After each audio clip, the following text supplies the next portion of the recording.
ang mga eskriba at ang iba pang bumubuo ng Sanhedrin. Pinagapos nila si Jesus at dinala kay Pilato. "Ikaw ba ang hari ng mga Hudyo?" Tanong sa kanya ni Pilato. "Kayo na ang nagsabi." Tugon naman ni Jesus.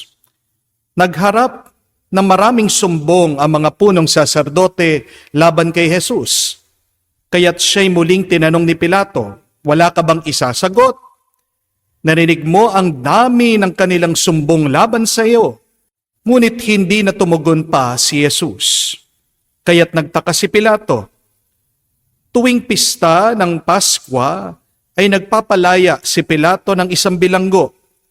Sino man ang hilingin sa kanya ng taong bayan, nakabilanggo noon ang isang lalaking nagngangalang Barabas, kasama ng ibang naghimagsik at nakapatay ng nagdaang himagsikan. Lumapit ang mga tao at hiniling kay Pilato na isagawa na ang kanyang kinaugaliang pagpapalaya ng isang bilanggo. "Ibig ba ninyong palayain ko ang hari ng mga Hudyo?" Tanong niya sa kanila. Alam ni Pilato na naiinggit ang nag-udyok sa mga punong saserdote na dalhin sa kanya si Jesus. Ngunit ang mga tao'y sinulsulan ng mga punong saserdote na si Barabas ang hilinging palayain. Kung gayon, ano ang gagawin ko sa taong ito na tinatawag niyong hari ng mga Hudyo? Tanong uli ni Pilato. "Ipako sa krus!" Sigaw ng mga tao. "Bakit? Ano ba ang kasalanan niya?" ani Pilato. Ngunit lalo pang sumigaw ang mga tao, "Ipako siya sa krus!" Sa paghahangad ni Pilato na pagbigyan ang mga tao, pinalaya niya si Barabas. Si Jesus ang kanyang pinahagupit at ibinigay sa kanila upang ipako sa krus. Dinala ng mga kawal si Jesus sa pretoryo, ang tirahan ng gobernador, at ang kanilang tinipon ang buong batalyon. Sinuotan nila si Jesus ng isang balabal na purpura. Kumuha sila ng halamang matinik, ginawang korona, at ipinutong sa kanya. At sila'y patuyatuyang nagpugay at bumati sa kanya. "Mabuhay ang hari ng mga Hudyo!" Siya'y pinaghahampas nila ng tambo sa ulo, pinaglulurahan at palibak na niluhod-luhuran. At matapos kutsain, siya'y inalisan nila ng balabal, sinuotan ng sariling damit at inilabas upang ipako sa krus. Nasalubong nila ang isang lalaking galing sa bukid, si Simon na taga Cirene, ama nina Alejandro at Rufo. Pilit nilang pinapasan sa kanya ang krus ni Jesus at kanilang dinala si Jesus sa lugar na kung tawagin Golgota, ibig sabihin pook ng bungo. Binigyan nila siya ng alak na may kahalong mira, ngunit hindi niya ininom. Pinako siya sa krus at nagsapalaran sila upang malaman kung alin sa kanyang mga damit ang mapupunta sa bawat isa. Ikasyam ng umaga nang ipako nila sa krus si Jesus. Sa itaas ng krus sinulat ang sakdal laban sa kanya, "Ang hari ng mga Hudyo." 2 tulisan ang kasabay niyang pinako sa krus, isa sa kanan, isa sa kaliwa. Sa gayoy natupad ang nakasaad sa kasulatan, ibinilang siya sa mga salarin, nilibak siya ng mga nagdaraan, na tatango-tango nagsabi, "Di ba ikaw ang gigiba ng templo at muling magtatayo nito sa loob ng 3 araw? Iligtas mo ngayon ang iyong sarili. Bumaba ka sa krus." Kinutya rin siya ng mga punong saserdote at ng mga eskriba At ang sabi ng isa, niligtas niya ang iba, ngunit di niya maligtas ang sarili niya. Makita lang nating bumaba sa krus ang Mesiyang niyan na hari ng Israel, maniniwala tayo sa kanya. Inalipusta din siya ng mga nakapakong kasama niya at nagdilim ang buong lupain mula sa tanghaling tapat hanggang sa ikatlo ng hapon. Nang mag-ikakatlo na ng hapon, si Jesus ay sumigaw, Eloi, Eloi, lama sabachthani. Nang ibig sabihin, Diyos ko, bakit mo ako pinabayaan? Narinig ito ng ilan sa mga nakatayo roon. Kanilang sinabi, pakinggan niyo, tinatawag niya si Elias. May tumakbo at kumuha ng espongha. Ito'y binasa ng maasim na alak at pagkatapos ay nilagay sa dulo ng isang tambo na pinasipsip kay Jesus.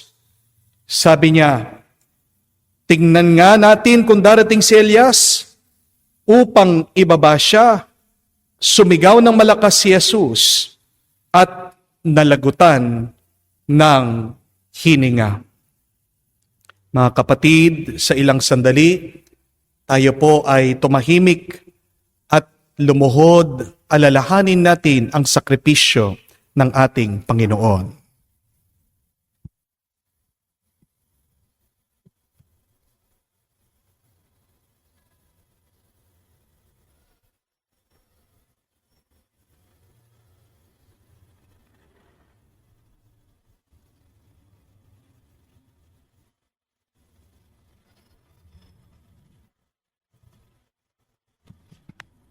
Tumayo po tayo. Biglang nawasak sa gitna ang tabing ng templo. Mula sa itaas hanggang sa ibaba, nakatayo sa harap ng krus ang isang kapitan ng kawal at kanyang nakita kung paano namatay si Jesus. Kaya't sinabi niya, tunay ngang anak ng Diyos ang taong ito. Mga kapatid, ang mabuting balita ng Panginoon. Pinupuri ka namin, Panginoong Hesukristo. Magandang araw po muli sa inyong lahat. Inuumpisan po natin sa linggong ito ang tinatawag nating mahal na araw.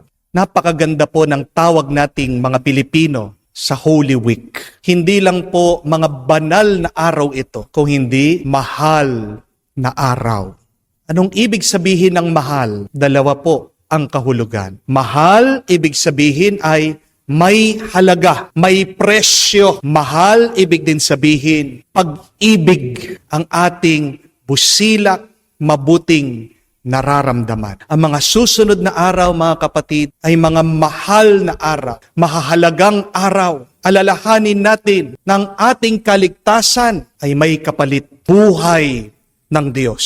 Binuwis ni Jesus ang kanyang sarili para tayo ay lumaya at maligtas sa kasalanan at kamatayan. There is a price for our salvation. A very expensive and heavy price, the life of Jesus. At bakit niya ito ginawa? Dahil mahal na mahal niya tayo. Gaano tayo kamahal ng Diyos? Basahin niyo po sa Biblia, sabi, kahit na tayo ay makasalanan, inalay niya ang kanyang buhay para sa atin. Siya'y nagpakamatay, nagpapako sa krus. Hindi inintay ni Jesus na tayo'y magbago. Bago niya, ibinigay ang kanyang sarili. Kahit na hindi pa tayo nagbago, inalay na niya, inubos na niya, lahat-lahat para sa atin. Kung gaano tayo kamahal ng Diyos. Hari nawa, ganyan din natin siya mahalin. Buong isip, buong puso, buong lakas, kaluluwa natin. Huwag sana nating sayangin ang mga mahahalagang at mahal na araw na ito at pagdasal natin na kung tayo man ay magsisimba araw-araw, kung tayo man ay mananalangin, sana makatulong ito kahit nakakaunti para sa ating pagbabago, para sa ating pagbabalik loob sa Diyos, para makamukha natin ang ating Panginoong Hesukristo. Amen? Ang tanong ko lang po sa inyo, sino po sa inyo dito ang walang problema? Taas ang kamay. Di ba wala? Sino po sa inyo dito ang merong problema? Taas niyo po ang paa niyo. Hey. Taas po ang kamay. Huwag po kayong mahiya. Lahat po tayo. Di po ba? Sino ang taong walang problema? 5 klase lang daw po ng tao. Tandaan niyo po ito. Una, ang patay. Pag pumanaw ka na, di ba? Wala ka nang maiisip, wala ka nang mararamdaman. Kaya nga, nakasaad din sa Biblia, sa ating pagpanaw, wala na rin mga luha. Ang patay, walang problema. Pangalawa, ang mga in denial, yung mga tao na hindi nila maamin na sila po ay may problema. May problema ang taong yan. Ayaw lang niyang aminin. Ayaw lang niyang pansinin. Pangatlo, ang sinungaling. Ang nagsisinungaling, may problema yan. Ayaw lang niyang sabihin. Tinatago niya. Amen? Pang-apat, ang makasalanan. Pag sinasabi mong wala kang problema, baka naman ikaw ang problema. Hindi po ba? Maraming ganyan. Sinasabi nila, basta't ako, wala akong problema. Kasi sila ang gumagawa ng problema. Sinasabi nila, wala ako sakit ng ulo. Kasi naman, sila ang sakit ng ulo ng ibang tao. Amen? Pero sino yung panghuli, panglima na walang problema? Yung mga siraulo. Hindi po ba? Tignan nyo yung nawalan ng bait, tawa ng tawa. Walang iniisip na problema. Mga kapatid, itong katotohanan ng ating buhay. Habang buhay ka, habang buhay tayo, habang may isip tayo, habang may katawan tayo, habang may nararamdaman tayo, magkakaroon at magkakaroon tayo ng problema. Kahit din naman ng Diyos, tandaan niyo po, may problema. Ano ang problema ng Diyos? Tayo. Amen? Ano pa ang problema ng Diyos? Ang kasalanan. Pero kahit na may problema ang Diyos, hindi nagpapaapekto ang Diyos. Kahit na may problema ang Diyos, hindi niya hinahayaan ito na maging pabigat at hadlang sa kanyang pagmamahal, sa kanyang pagpapatuloy ng pagpapakita ng kanyang kabutihan at kabaitan. Yan yung ating narinig sa pasyon ng ating mahal na Panginoong Hesukristo. Kahit din siya dumaan sa hirap at pagsubok. Napakarami niyang naranasang napakasakit, napakahapdi. Kaya nga po mga kapatid, tandaan nyo din, kung kayo man ay dumadaan sa inyong mga iba't iba at sarasariling problema, hindi ka nag-iisa. Sabihin mo yon sa iyong sarili, hindi ako nag-iisa. Kaisa ko si Kristo, kasama ko si Kristo ang aking gabay. 3 paalaala lang para lumakas po ang inyong loob sa gitna ng iyong mga problema. I want you to remember these 3 things. If your problems have become so heavy, difficult, and very impossible. Number 1, that in every pain, there is a purpose. That in every pain, there is also a praise. Number 2, that in every hurt, there is also a help. Number 3, that in every breaking, there is also a breakthrough. Uulitin ko po. Kung ikaw man ay hirap na, gusto mo nang sumuko sa iyong problema, tandaan mo ang 3 ito. Sa bawat pagsubok, merong pagpupuri. Sa bawat sakit, merong saklolo. Sa bawat pagkatalo, may pagwawagi. Yan po ang pinapahayag sa atin ng mabuting balita ng ating Panginoon. Hindi po tayo papabayaan na magdusa palagi ng Diyos. Sa gitna ng iyong pagdurusa, bibigyan ka din ng ginhawa. Amen? See, in Jesus' pain, there was praise. Kahit na sumisigaw ang mga tao, ipako siya sa krus. Nung pumasok ang ating Panginoon, narinig din niya sa mga tao, Hosanna! Hosanna! Nagpupuri din ang mga tao. Kahit na kinukutsa siya, nilalait ang ating Panginoon. Lumuhod pa rin ang mga Romano sa kanya. Pinupuri pa rin siya na hari ng mga Hudyo. Kahit na pinapahiya siya habang siya'y nakapako sa krus. Anong sinulat nila? Isang pagpapahayag, isang papuri. Ang hari ng mga Hudyo. Oo, may pagsubok pero meron pa ring papuri. Tandaan nyo din po na kahit na merong sakit na naranasan si Jesus, merong saklolo. Even if there was a hurt, there were people who were willing to help. Nung papunta siya sa Kalbaryo, narinig natin, merong isang tao na nagpusan ng kanyang krus. Si Simon of Cyrene, hindi po mag-isa na nagbuhat ng krus si Jesus. Nung siya'y nakapako sa krus, malapit na siyang mamatay, malapit nang mabunutan ng hininga ang ating Panginoon. Kumuha sila ng espongha, pinapainom siya. Huwag kang mag-alala. Sa iyong paghihirap, sa iyong sakit, merong taong sasaklolo sa iyo. At ganyan din po, di ba? Kahit na merong pagkatalo sa kanya, kahit na parang natalo na siya, meron pa rin pagwawagi. Even if there was a breaking, there was a breakthrough. Kahit na para meron siyang pagkatalo, bandang huli, may pagkapanalo. Pinako man siya sa krus. Pero pagkatapos ng ebanghelyo, anong narinig natin? May naniwala. May napagbago siya. May nagpahayag. Anong sabi? Tunay nga, ang taong ito ay anak ng Diyos. My dear friends, I want you to remember this, that no matter how hard, difficult, and heavy your situation is, God will not allow you to suffer forever. God will give you His support. And that little support will give you hope, and your hope will give you strength to overcome whatever difficult problem that you have. Hindi ko po alam kung alam niyo yung eksperimento ginawa ng mga doktor, ng mga sayantipiko. Kumuha po sila ng mga daga, tinignan nila, gusto nilang alamin, gaano po katagal pwedeng lumangoy yung daga sa tubig. Kumuha po sila ng alagang daga, kumuha din po sila ng wild na daga, nilagay po sa batya, sa timba na may tubig. Pagkatapos lang po ng 2 minuto, ito pong 2 dagang ito namatay, nalunod. Kahit na po yung isa nabubuhay po sa kalikasan, wild, hindi po natiis, bumigay, sumuko, nalunod.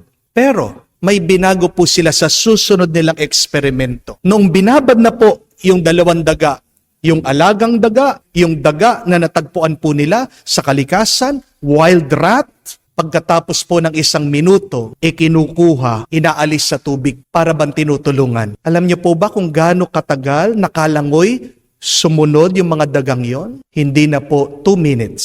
Hindi man po 5 minutes. Hindi man po 10 minutes. Namangha po ang mga sayantipiko dahil buong araw po nanatili dun sa tubig yung mga daga, lumalangoy, hindi po sila sumukok, hindi po sila nalunod, hindi sila namatay. Ano po ang conclusion? Anong natuklasan nila?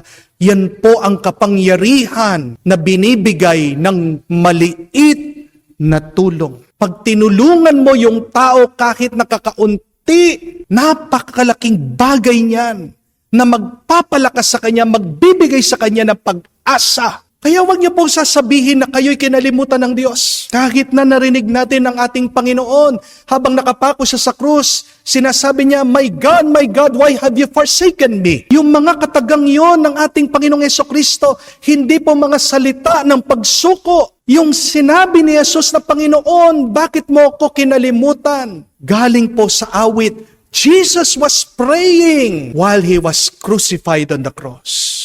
Mga kapatid, buksan niyo po ang inyong mga isip, ang inyong mga puso.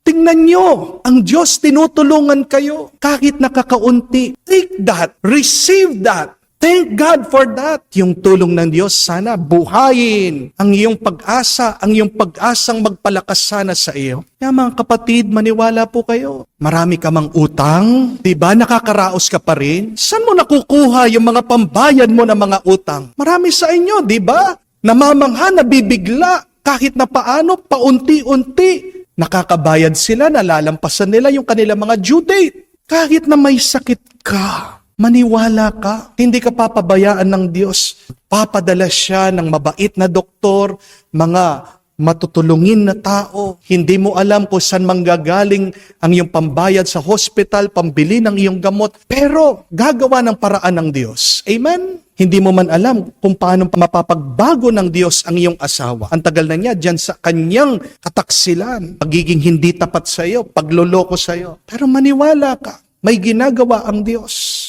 Hindi ka naman niya papabayaan na malungkot, madepress. Di ba nandyan pa rin ang iyong mga anak? Di ba nandyan pa rin ang iyong mga maaasahan na mga kaibigan na sinusuportahan ka, minamahal ka? Kamakailan lang po, nagbigay po ako ng recollection. Katapos ko pong mag-talk, nagkaroon po ng sharing. Meron pong isang ginang, isang babae, tumayo. Kinuhang mic, nag-share. Sabi niya, tumayo po ako kasi binubulungan ako ng aking asawa. Tinanong ko naman siya, nasan yung asawa mo? Father, yun nga po ang problema. Patay na po siya. Pero naramdaman ko po sa puso ko, kailangan kong tumayo, kailangan kong magsalita. Pinapag-share po ako ng aking yumaong asawa. Sabi po nitong babae, 1 year ago, exactly at that time, nung nagbigay po ako ng recollection, kamamatay pa lang po ng kanyang asawa. Na-aksidente po yung kanyang asawa. Simple basketball game. Nadulas po, nabagok ang ulo, pinagdarasal po niya na mabuhay, na ICU, binubuhay na lang po ng mga instrumento, ng mga aparato, pero binawian din ng buhay. At napakahirap daw po ng kanyang pinagdaanan kasi mag-isa na lang siya na magpapalaki ng kanilang mga anak. Pero kahit na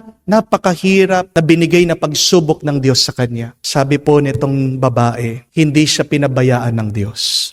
Una, dahil parang alam daw po ng kanyang mister na hindi siya magtatagal, inayos po ng lalaki lahat ng finances nila. Kahit na nawala siya, meron po silang pera na ginagamit para pang matrikula ng mga bata. Kahit po nalulungkot itong babae, kung minsan gusto na rin po niya sumuko, doon daw po lumilitaw yung aking mga homily, yung aking mga video, yun daw po yung kanyang kinakapitan, yun daw po yung paulit-ulit niyang pinakikinggan. Hindi po niya alam, bigla na lang lumalabas sa internet. Napakalaking bagay daw po nung nakakarinig siya, nag-i-inspire sa kanya. Kaya hanggang ngayon daw po, lumalaban pa rin siya. Mga kapatid, pag malapit ka ng sumuko, sana magdasal ka sa mukha ng ating Panginoon. Bago ka man sumuko, tandaan mo, yung 3 paalaala, that in your hurt there is a help, that in your pain there is a praise, that in every breaking there is also a breakthrough. Talo ka man, ay pagkapanalo pa rin niya. Narinig niyo ba? Sa pagkatapos ng Ebanghelyo, napakaganda. Nung binawian na ng buhay ang ating Panginoon, may nangyari sa templo. Yung tabing, yung kortina, bigla daw po nahati, bumagsak. Ano po yung kahulugan nun? Sa templo po, ang tabing na yon ang naghahati dun sa pinakabanal na lugar at hinihiwalay ito sa mga tao. Kaya nga nung pagkamatay ng ating Panginoon, ang Diyos, winasak ito, ibig sabihin, binuksan niya ang kanyang kabanalan at pagpapala para ang lahat ay mabasbasan. See, through His breaking on the cross, He broke the curtain of the temple, opening His blessing and grace to all of us. Napakaganda po. Kaya nga, magtiis po kayo mga kapatid. Tandaan niyo po, patience may be bitter at first, and yet its fruit in the end is so sweet. Magtiis, kahit na mapait, kahit na masakit, dahil bandang huli, ang bunga nito ay napakatamis. Magdasal po tayo mga kapatid. Bigyan tayo ng lakas, ng tiyaga, pasensya at pagtitiis ng Diyos. Gitna ng ating mga problema, huwag natin pagdasal na mawala ang mga problemang ito. Dahil kung wala ang problemang yan, wala din pagpapala na darating galing sa Diyos. Kaya sabihin natin sa Kanya, Panginoon, padala mo ang iyong banal na Espiritu. Palakasin kami kamukha ni Kristo. Makita sana namin ang pagpupuri galing sa iyo, ang tulong galing sa iyo, at maaninag sana namin ang tagumpay na makakamtan namin kung malalampasan namin ang lahat ng mga pagsubok at problema sa tulong ng iyong pagmamahal at grasya. Amen. Sumasampalataya ako Sa Diyos, amang makapangyarihan sa lahat, na may gawa ng langit at lupa, sumasampalataya ako kay Hesu Kristo, iisang anak ng Diyos, Panginoon nating lahat, Nagkatawang tao siya, lalang ng Espiritu Santo, ipinanganak ni Santa Mariang Birhen, pinagpakasakit ni Poncio Pilato, ipinako sa krus, namatay, inilibing, nanaog sa kinaroroonan ng mga yumao, nang may ikatlong araw, nabuhay na mag-uli, umakyat sa langit, naluluklok sa kanan ng Diyos amang makapangyarihan sa lahat. Doon magmumulang paririto at huhukom sa nangabubuhay at nangamatay na tao.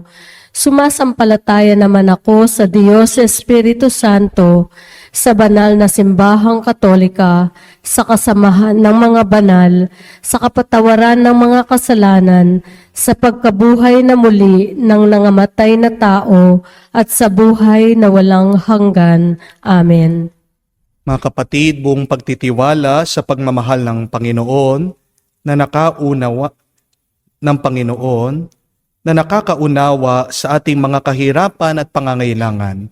Idulog natin ang ating mga kahilingan at sabihin, Panginoon, dinggin mo kami. Panginoon, dinggin mo kami. Katulad ng mga tumanggap sa Kanya sa Jerusalem, maging bukas nawa lagi ang mga puso ng lahat ng nananampalataya kay Jesus.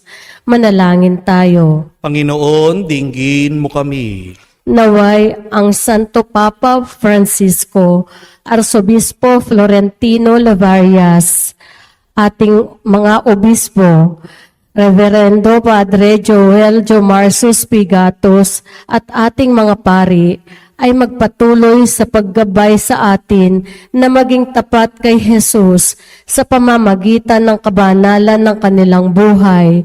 Manalangin tayo. Panginoon, dinggin mo kami. Naway ang paghatol ng lahat ng mga hukom sa ating bayan ay maging mabilis, walang pagkiling o katiwalian.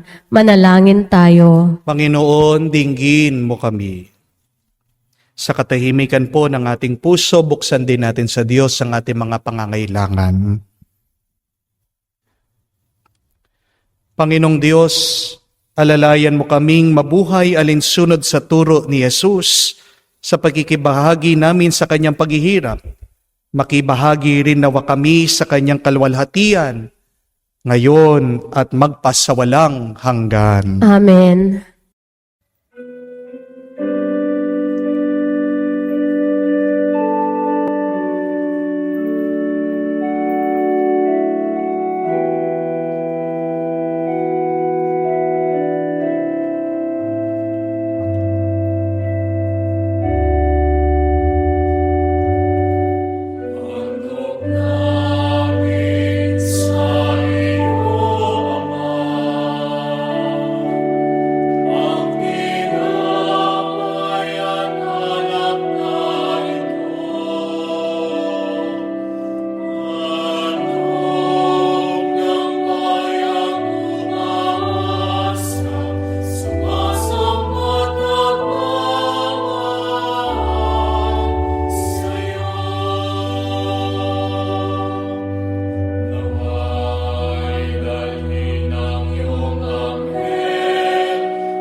Manalangin kayo mga kapatid para ng ating mga paghahain ay kalugdan ng Diyos amang makapangyarihan. Tanggapin nawa ng Panginoon itong paghahain sa iyong mga kamay sa kapurihan niya at karangalan sa ating kapakinabangan at sa buong sambayanan niyang banal.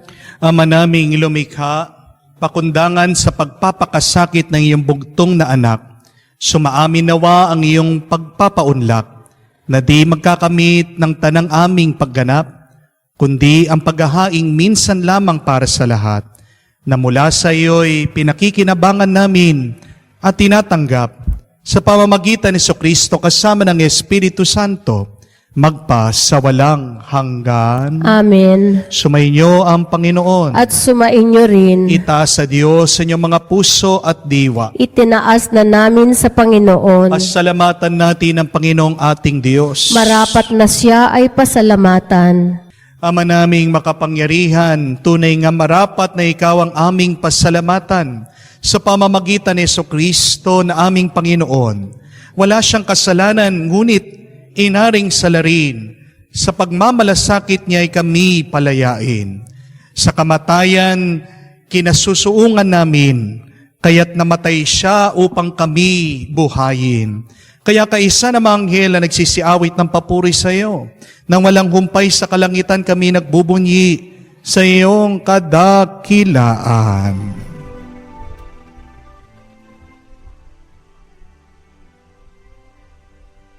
Santo, Santo, Santo, Panginoong Diyos sa mga hukbo, napupuno ang langit at lupa na kadakilaan mo. Hosana, Hosana, sa kaitaasan, pinagpalang na paririto, sa ngalan ng Panginoon. Hosana, Hosana, sa kaitaasan. Hosana, Hosana, sa kaitaasan.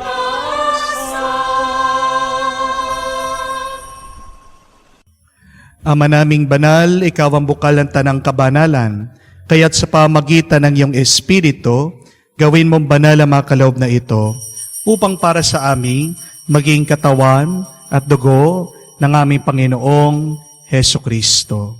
Bago niya pinagtiis ang kusang loob na maging handog, hinawakan niya ang tinapay, pinasalamatan kanya, pinaghati-hati niya iyon, inabot sa kanya malagad at sinabi, tanggapin ninyong lahat ito at kanin. Ito ang aking katawan na ihahandog para sa inyo.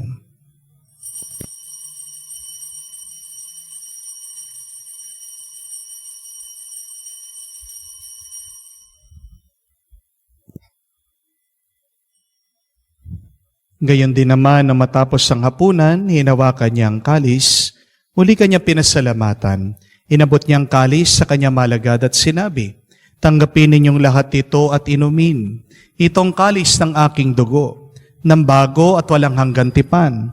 Ang aking dugo na ibubuhos para sa inyo at para sa lahat, sa pagpapatawad ng mga kasalanan. Gawin ninyo ito sa pag-alaala sa akin.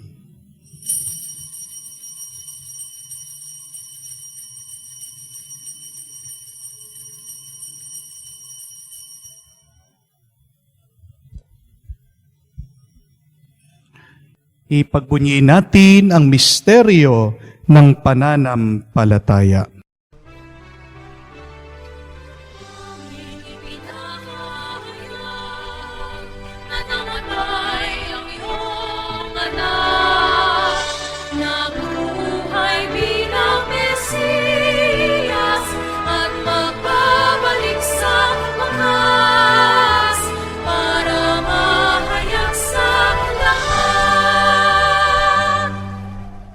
Ama, ginagawa namin ngayon ang pag-alaala sa pagkamatay muling pagkabuhay ng iyong anak. Kaya tiniyalay namin sa iyo ang tinapay nagbibigay buhay at ang kalis sa nagkakaloob ng kaligtasan. Kami nagpapasalamat dahil kami yung minarapat na tumayo sa harap mo para maglingkod sa iyo. sinasamo namin kami magsalo-salo sa katawan at dugo ni Kristo ay mabuklod sa pagkakaisa sa pamamagitan ng Espiritu Santo. Amalingapin mong iyong simbahan, laganap sa buong daigdig. Puspusin mo kami sa pag-ibig. Kaysa ni Francesco, aming Papa, Florentino, aming Arsobispo, at ng Tanang Kaparian.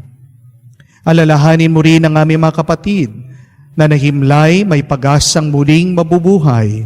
Gayon din lahat ng mga pumanaw. Kawan mo't sila't patuloyin sa iyong kaliwanagan. Kawan mo't pagindapating kaming lahat, makasalo sa iyong buhay na walang wakas. Kaysa na mahal na Birhen Maria, Ina ng Diyos, kaysa na mga apostol, lahat ng mga banal na namuhay dito sa daigdig, nakalugod-lugod sa iyo. May pagdiwang nawa namin ang pagpupuri sa kararangal mo sa pamamagitan ng iyong anak aming Panginoong Heso Kristo. Sa pamamagitan ni Kristo, kasama niya at sa Kanya, ang lahat ng parangal at papuri ay sa iyo, Diyos Ama, makapangyarihan, kasama na Espiritu Santo, magpasawalang hanggan. Amen, Amen, Amen. Sa tagubilin na nakakagaling na utos at turo ni Jesus sa Panginoon natin at Diyos, ipahayag nating lakas loob.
Hinihiling namin kami adya sa lahat na masama, pagkalooban ng kapayapaan araw-araw, iligtas sa kasalanan, ilayo sa lahat ng kapamakan, samantalang aming pinanabikan ang dakilang araw ng pagpapahayag ng tagapagligtas naming si Heso Kristo. Sapagkat iyo ang kaharian, ang kapangyarihan, at ang kapurihan magpakailanman. Amen. Panginoong Yesu Kristo, sinabi mo sa iyong mga apostol, kapayapaan ang iniiwan ko sa inyo, aking kapayapaan binibigay ko sa inyo, tunghayan mo ang aming pananampalataya, huwag ang aming pagkakasala. Pagkalooban mo kami ng kapayapaan at pagkakaisa, ayon sa iyong kalooban, kasama ng Espiritu Santo, magpasawalang hanggan. Amen. Kapayapaan ng Panginoon ay laging sumainyo. At sumainyo rin. Magbigayan po tayo ng kapayapaan sa bawat isa. Peace be with you po. Kapayapaan po sa inyong lahat.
Mga kapatid, naririto ang ating Panginoong Jesucristo, ang Kordero ng Diyos, nag-aalis sa mga kasalanan ng sanlibutan. Mapalad tayong lumalapit sa piging ng Kordero. Panginoon, hindi ako karapat-dapat na magpatuloy sa iyo, ngunit sa isang salita mo lamang ay gagaling na ako.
Lumuhod po tayo para sa panalangin para sa mga may sakit.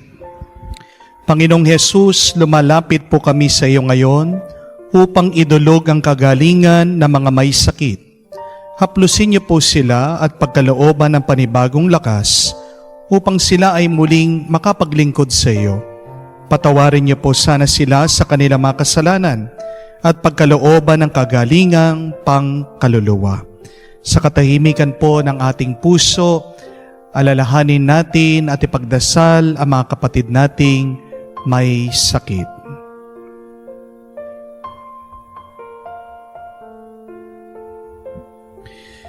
Hinihiling namin ito sa ngalan ni Kristo, aming Panginoon. Amen.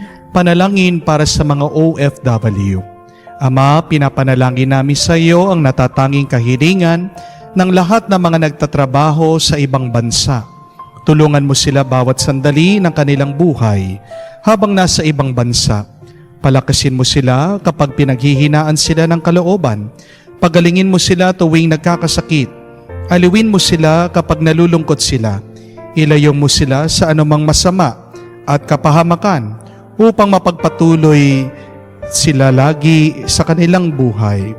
Mapahalagan nawa ng kanilang pamilya ang bawat sakripisyo nila sa ibang bansa upang wag masayang ang kanilang pagpapagal.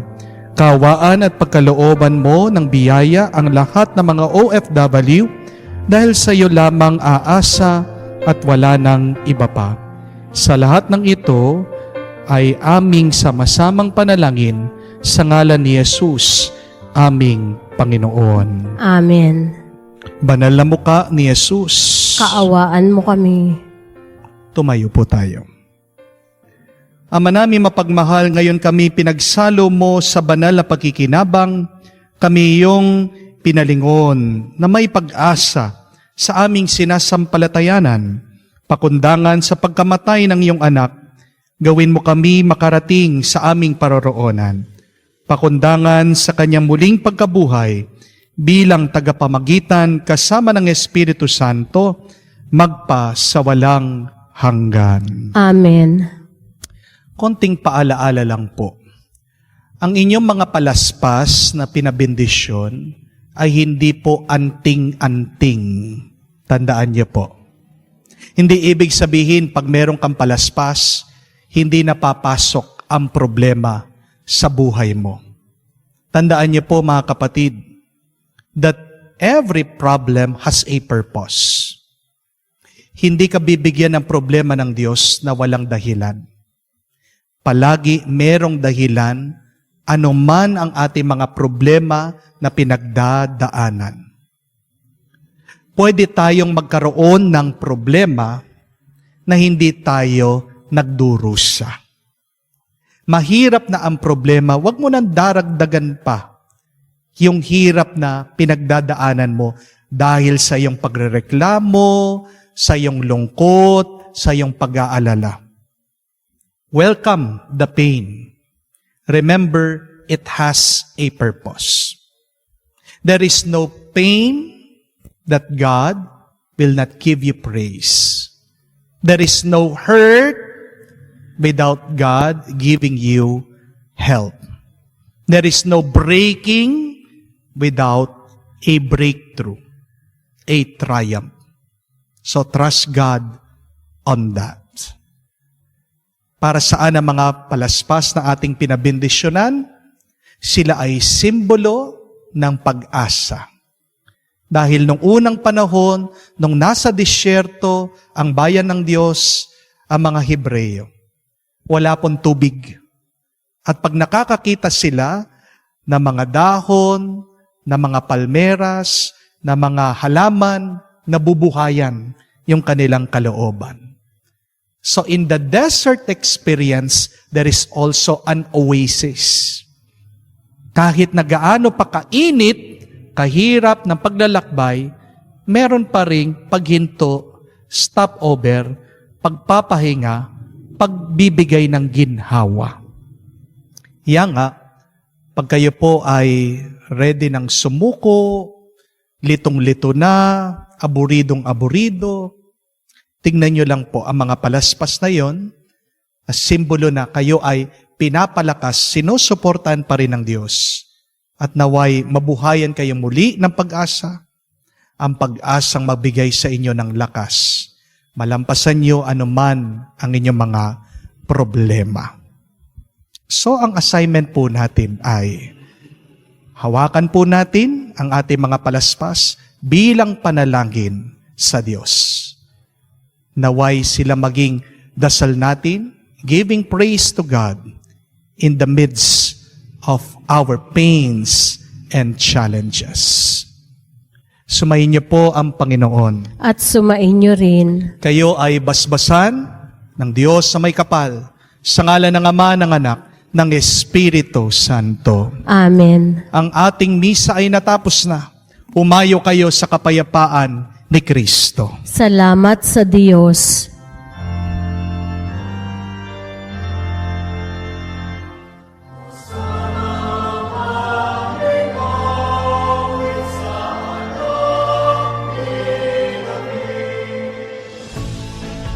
Let us pray.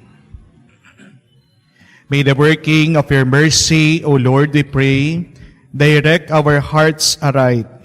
For without your grace, we cannot find favor in your sight. We ask this through Christ our Lord. Amen.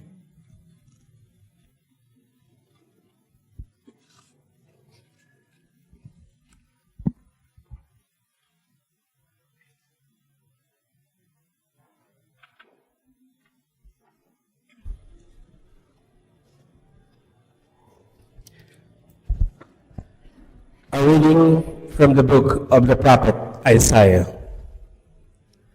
I knew their plot because of the Lord informed me. At that time, you, O Lord, showed me their doings. Yet, I like a trusting lamb led to slaughter, had not realized that they were hatching plots against me. Let us destroy the tree in its vigor. Let us cut him off from the land of the living, so that his name will be spoken no more.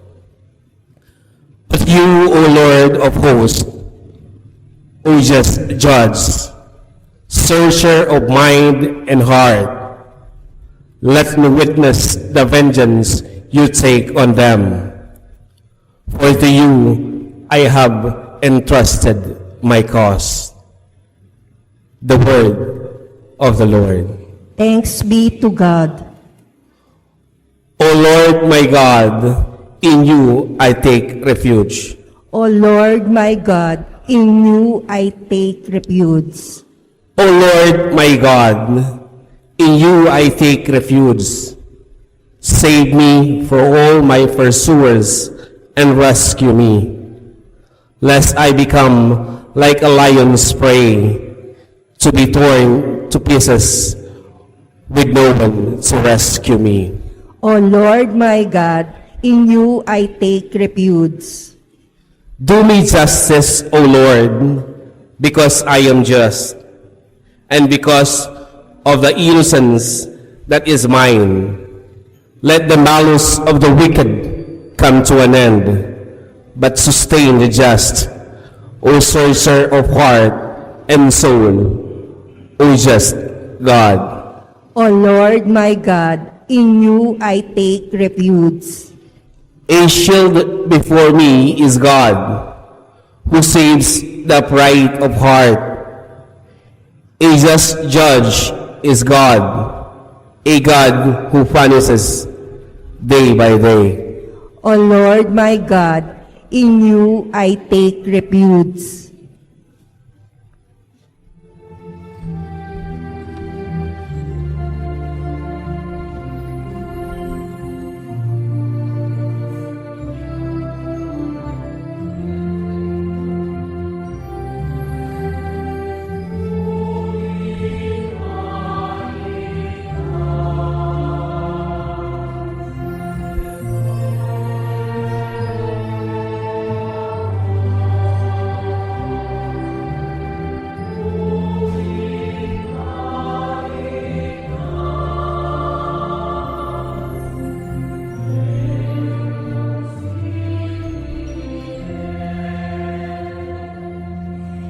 Blessed are they who have kept the word with a generous heart and yield the harvest through perseverance.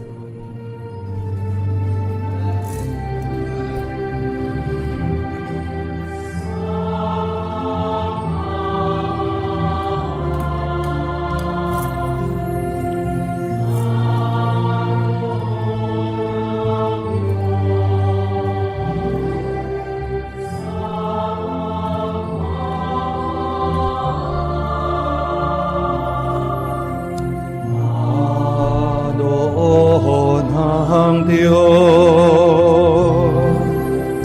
ubi caritas,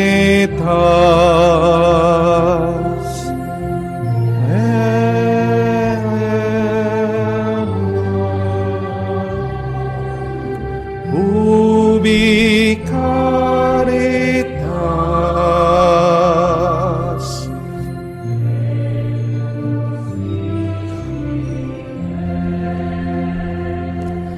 The Lord be with you. and with your spirit. A reading from the Holy Gospel according to John. Glory to you, O Lord.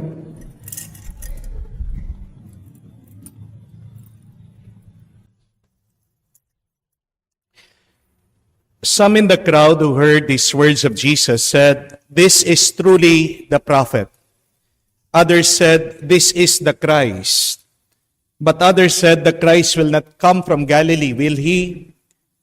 Does not the scriptures say that the Christ will be of David's family and come from Bethlehem, the village where David lived?" So a division occurred in the crowd because of him. Some of them even wanted to arrest him, but no one laid hands on him. So the guards went to the chief priests and Pharisees, who asked them, "Why did you not bring him?" The guards answered, "Never before has anyone spoken like this man." So the Pharisees answered them, "Have you also been deceived? Have any of the authorities or the Pharisees believed in him? But this crowd, which does not know the law, is accursed."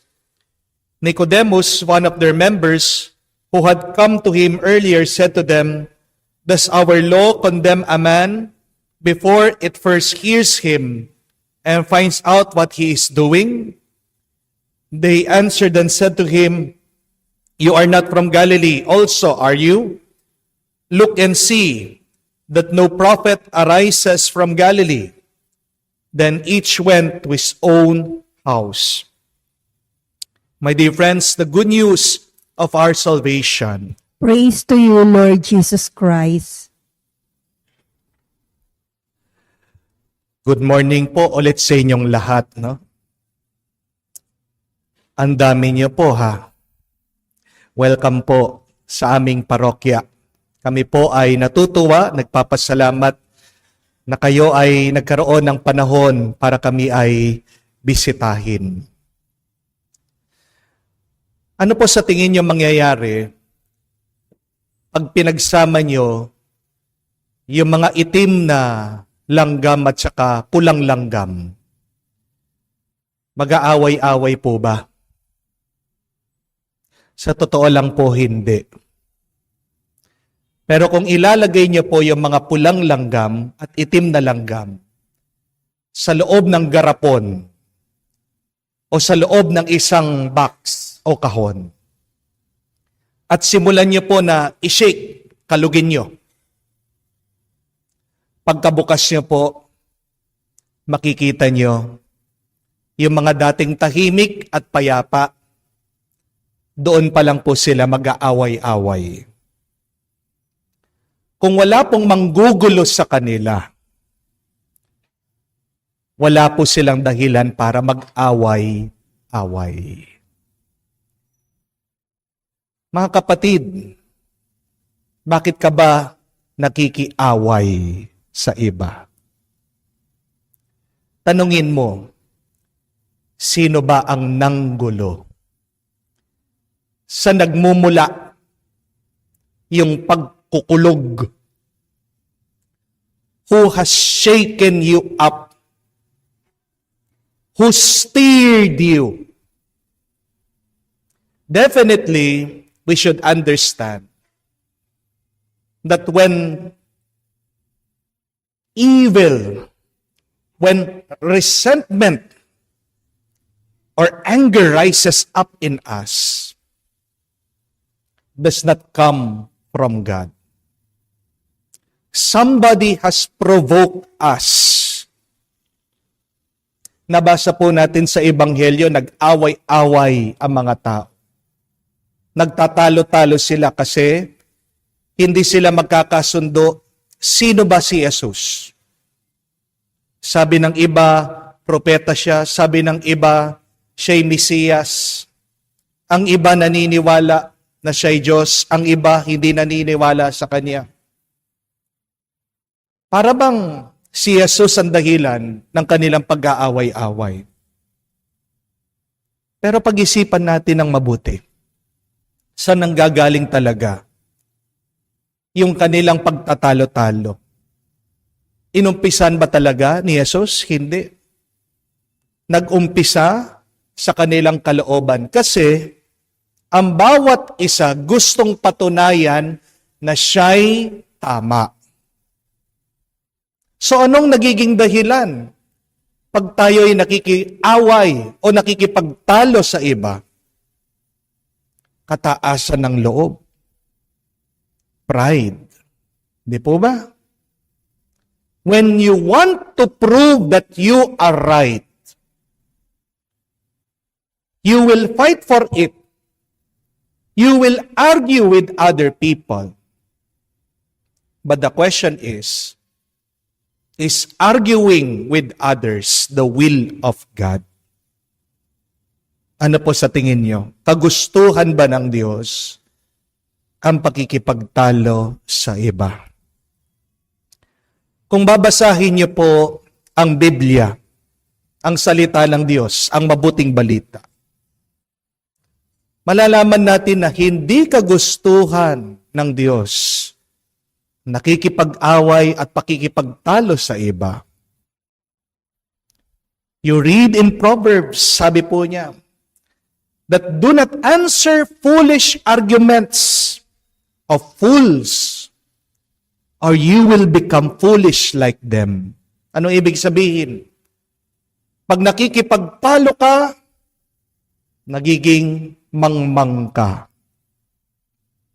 Dahil gusto mat natin hindi, nakakamukha natin yung mga nakakausap natin. Amen? Nakukuha natin yung kanilang pag-iisip. Pinapasok mo yung kanilang salita sa iyong puso. Kaya nga, pag ang isang tao masamang magsalita, hindi malayo, mapipick up mo yan, makukuha mo yan. Sino ba talaga mga nakikipagtalo? Di ba? Yung mga makikitid ang kanilang isip. Kasi kung malawak ka mag-isip, uunahin mo munang unawain yung tao, pakinggan yung tao, bago ka makipagtalo sa kanya. Amen? Please, strive not to argue with people. Dahil pag nakikipagtalo ka sa kanila, binababa mo ang level mo. Gusto niyo po ba na mababa ang level mo? Di ba anong nais natin? Ang ayusin ang ating sarili. We strive to improve ourselves. Tingin natin sa Diyos ay nasa taas. Kaya nga tayo gusto din natin pumaitaas. Pero paano ka aangat kung binababa mong sarili mo sa pakikipag-away at pakikipagtalo sa iba? Sabi nga, be careful when you argue with fools. People may not know the difference. Pag meron dalawang taong nagtatalo sa daan, di ba? Hindi naman nila tinatanong sino yung tama, sino yung mali. Yung dalawang taong nagtatalo, nagsisigawan, nag-aaway, pinagtatawanan. Tama ka man? May punto ka? Mag-ingat ka. Kung idadaan mo yan sa argumento, hindi yun yung pinakamagandang paraan para marinig ka. Amen? Sabi po, basahin nyo din, in the letter to Titus, we are reminded to avoid controversies and arguments and quarrels because they are pointless and worthless. Sinasayang mo lang ang iyong oras sa pakikipagtalo sa iba. And we know that life is so short and death is certain. Bakit mo sasayangin ang iyong panahon, ang iyong lakas para patunayan lang na ikaw ay tama? And when we argue, what is that one thing that we lose? It is peace. Remember this, my dear friends. that no argument is worth it.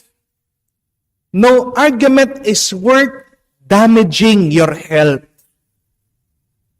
Yan yung problema na napakarami sa atin eh. Pati ang sarili nating kalusugan, pati ang sarili nating kapayapaan, sinasakripisyo natin para lang manalo tayo sa ating mga argumento. Baka nakalimutan natin ang paalaala ng Panginoon sa pamamagitan ng sulat ni San Pablo sa mga tao ng Pilipo. Sabi niya, do everything without grumbling or argument.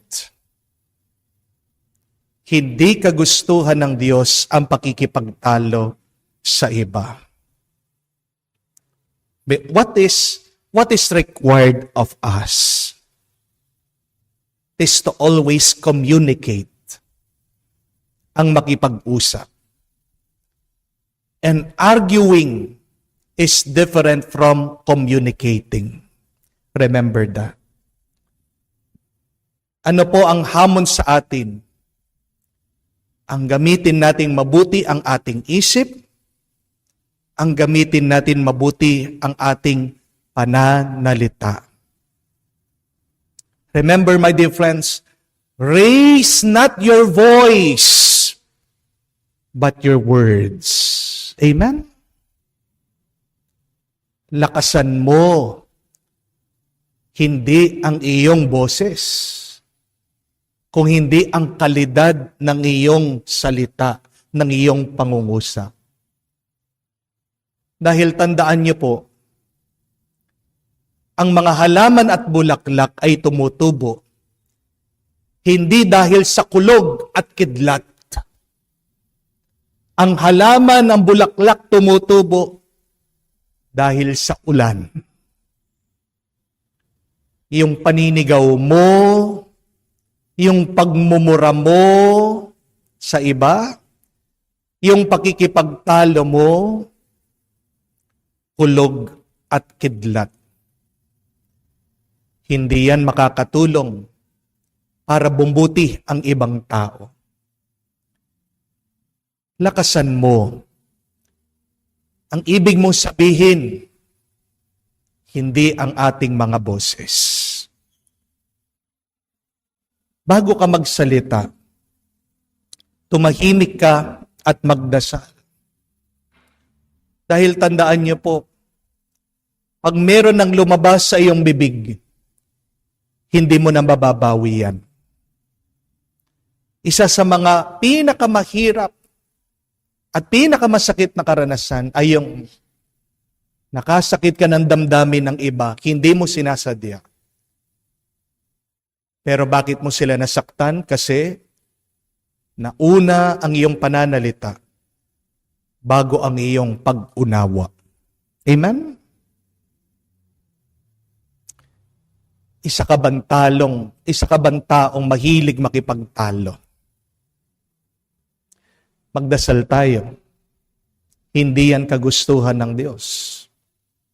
Ang kagustuhan niya ay tayo ay magkaisa sa pagmamahal.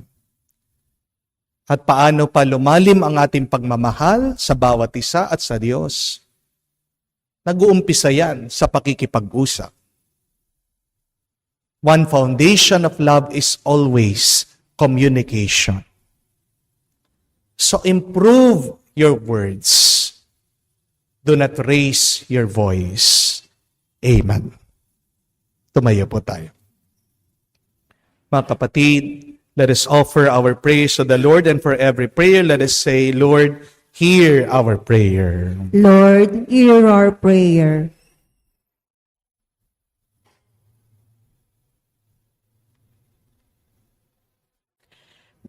That those in authority may be guided by the Spirit of faith. Let us pray to the Lord. Lord, hear our prayer. That courage may be given to those who spread the gospel message everywhere. Let us pray to the Lord. Lord, hear our prayer. That rich nations may be generous to poor nations. Let us pray to the Lord. Lord, hear our prayer.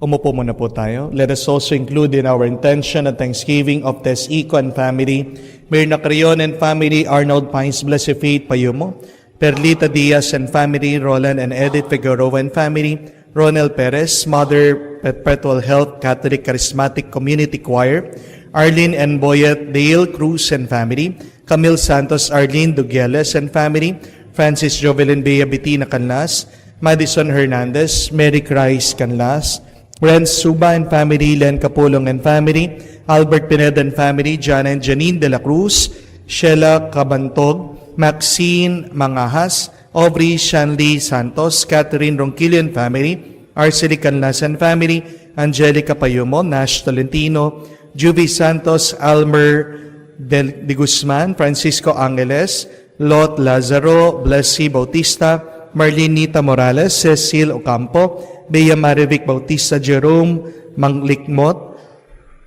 Cielo Morales, Vivian Estropia, Buenafe family, Noah Ong Palmares and family, Villanueva family, Britannico Alcobendas, Truya family, Ventura Domingo Valdez family, Villamor Yabore, Malazaga family, Bonifacio Abanador family, for the thanksgiving of Rose Ann Egipto, Aurora Agnes Pangilinan, Jose Marie Nerissa, Justin Nicole Chua, Leo Degario Nogoy and family, Bernie Maria Linda Bondok and family, Jeremy Karen Kyle Saisa Saifred Cano, Mary Lerma Figalan and family, Alejandro and Evelyn Bautista, Armando and Evelyn Bautista, Armando and Hannah Santiago, Carlo and Jennifer Macaraig, Jerry Albe Mendoza, Larry Marlene Cruz, Edgar Julie Eric John Kiambao, Josie Magbuo family, for the special intention of Angel Cyril Batu, Aldrin Kia Jolina Dison,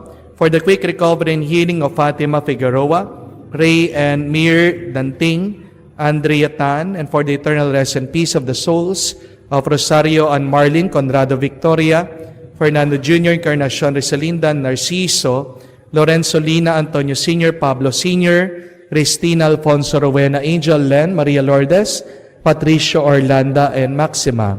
Let us pray to the Lord. Lord, hear our prayer. Please stand. In the silence of our hearts, let us open to the Lord our personal intentions.